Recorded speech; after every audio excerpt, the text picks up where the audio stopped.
ഒരു പൊളിഞ്ഞ അടുത്ത വീട്ടിലാണ് ഞാൻ കിടക്കുന്നത്. കുഞ്ഞേ വീടാണ്, ഓടുമൊക്കെ കൂടെ ആയിട്ട്. അപ്പോൾ ഇത് എഴുതി കൊടുത്തിട്ട് 3-4 കൊല്ലമായി. പാസ്സായതിന് അനുമതി കിട്ടി, ഉദ്യോഗസ്ഥന്മാരൊക്കെ വന്നിട്ടുണ്ട്. പക്ഷെ ഇതുവരെയൊക്കെ പൈസ കിട്ടണില്ല, ഒന്നും കിട്ടണില്ല. ഇപ്പോൾ അന്വേഷിക്കുമ്പോൾ ഒന്നും ഇല്ല എന്ന് പറയുകയാണ്.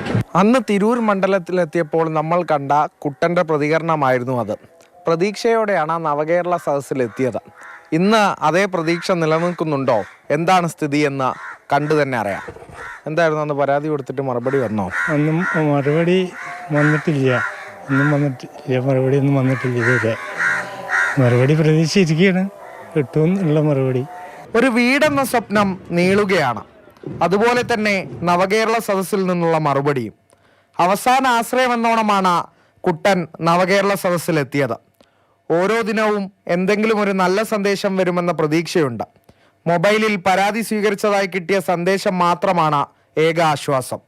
ഇതുപോലെ ഒരു പരാതി ലഭിച്ചതായി മാത്രമുള്ള സന്ദേശം പലർക്കും ഒരേ ഒരു പ്രതീക്ഷയാണ്.